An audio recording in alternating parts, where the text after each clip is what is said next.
Hey guys, maganda rin gabi nga. Welcome back po dito sa Gandara SRU. Andito na naman po ako para magatid sa inyo ng latest update patungkol po sa TVJ, sa Itbulaga and Showbiz Happenings sa loob at labas man po ng kamera. And for today's video, ang pag-uusapan natin ay patungkol po dito sa GMA Network na kung saan tuluyan na nga daw po umano nitong sinibak ang tahanang pinakamasaya ng Tape Inc. na napapanood sa kanilang noon time.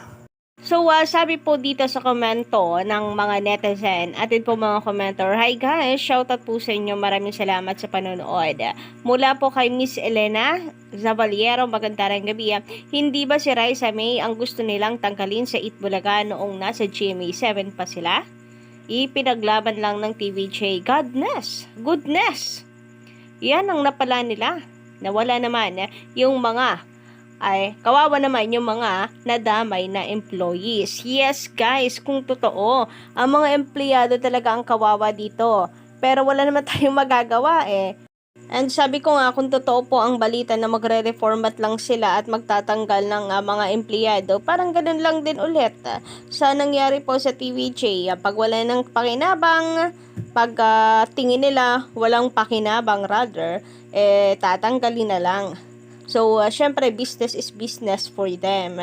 Unlike sa TVJ na family, ang turing sa isa't isa.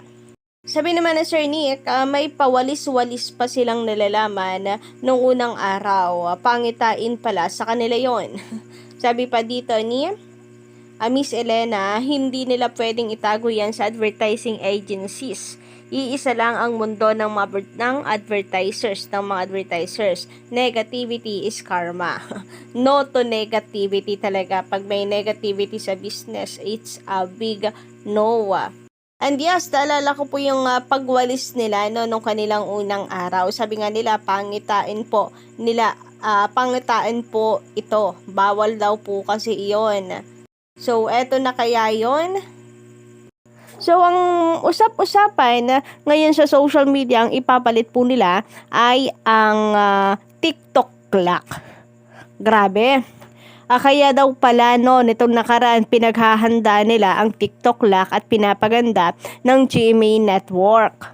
Kasi nga daw, ang tahanang pinakamasaya ay pabagsak ng pabagsak ang kanilang ratings.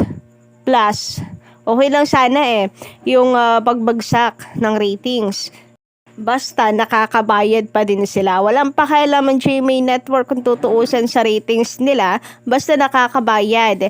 Papaano kung hindi na nga nakakabayad ang Tape Inc. at malaki na rin ang pagkakautang nila sa GMA Network? So since may iyakan ng nagaganap, isa lamang pong ibig sabihin niya na talagang matatapos na po ang kanilang programa. Sabi dito ng bandera, tahanang pinakamasaya at sinugi na ng GMA at TikTok clock ang ipapalit.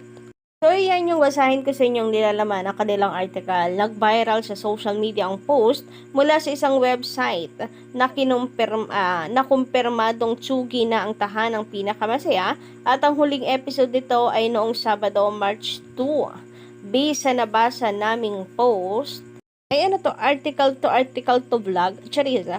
Breaking news. Kumpirmado na. Tahanang pinakamasaya. Last day episode na kanina. Maglalabas daw ng joint statement ang GMA Network at Tape Incorporated ngayong March 4, araw ng Lunes. Kanina naging emosyonal ang naging closing ng buong host ng TP. Lalo na ang main host nitong si Isko Moreno at Paulo Cointis. Kasabay nito biglang naglaho na parang bula ang Facebook at YouTube page ng Tape Inc. Samantala, replay episode daw muna ang aasahan ng mga kapuso viewers sa Lunes. Ang dahilan ay ang lumobong utang ng Tape Inc. sa GMA 7 na umabot na sa 800 million kaya't hindi na pinatapos na dapat ay hanggang Disyembre pa sana ang tahanang pinakamasaya.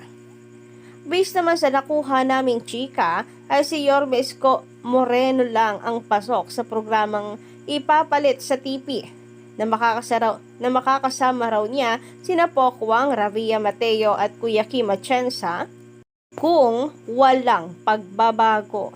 So I think kasi si Yorme lang yung kahit papaano ay mayroong positive na dating sa lahat ng mga naging host. Ayun pa dito, ayon pa sa kausap namin, TikTok lock daw ang ipapalit kaya binuhay nila ang tanghala ng kampyon.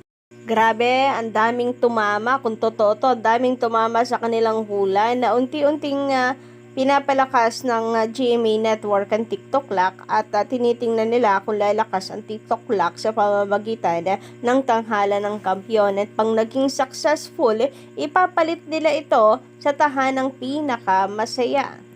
Nalala ko tuloy sinabi ni Paulo Contis na mahaba pa ang laban. So ayun, ang nangyari, si Paulo Quintis lumaban ng mahaba. Nang umupo, tapos na po. Charis. So, ang ano lang po kasi dito is that grabe yung ginagawang pang-hype ng mga tape defenders na kung saan meron daw darating na bago sa tahanang pinakamasaya na mayroon daw dapat abangan sa Engrandeng Sabado ng tahanang pinakamasaya. So, yun pala ay yung closing nila ang sinasabing Engrandeng Sabado ng tahanang pinakamasaya. Grabe din yung ginagawa nilang pag-aangat sa tahanang pinakamasaya na kung saan ito ang number 1 na noontime show. So kung ito yung number 1 noontime show, bakit sila magsasara? Walang number 1 noontime show and successful na programa ang isasara ng ganun-ganun na lamang. Kaya naman talagang lumulutang lang po ang katotohanan na talagang ang mga tape defenders hindi po nagsasabi ng totoo, lalo na pagdating sa kanilang ratings and advertising load. Sabi naman dito, mula kay Sir Edward Garcia, magandang gabi. Ang Itbulaga ang pinakamataas ang ratings kung isasama ang mga digital viewers. Kasi ang Nutam ay based lamang sa analog TV.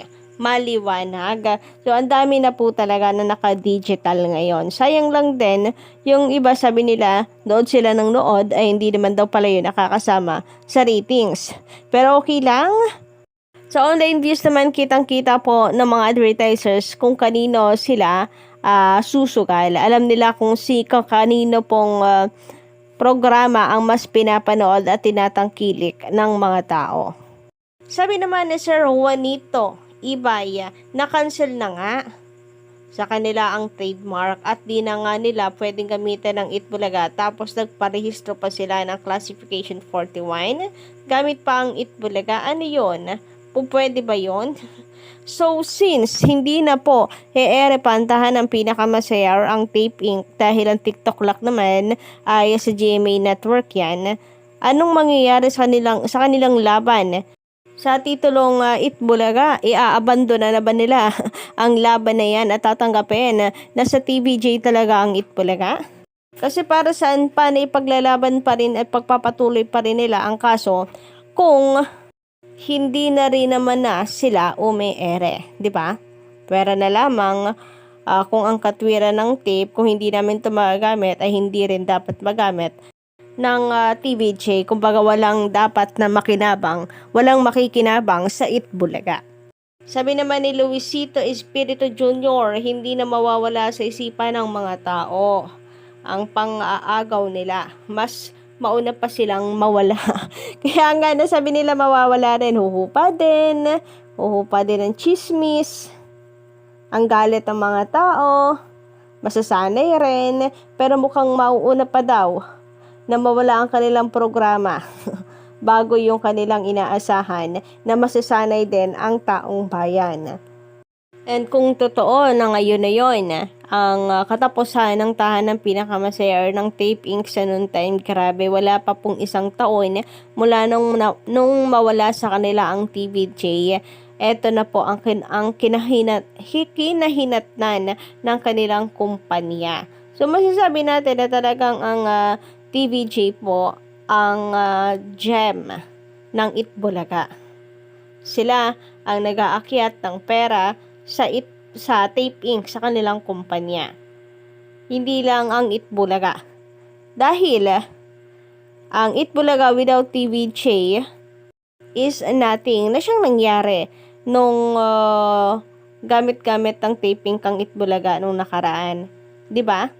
Kahit nasa kanila ang titulo, hindi po nila makuha ang puso ng taong bayan at the same time, walang lakas ito. Kasi TVJ is Itbulaga, Itbulaga is TVJ. So yun lang po ating update. Don't forget to click the subscribe button and notification bell para po sa iba pang mga balita.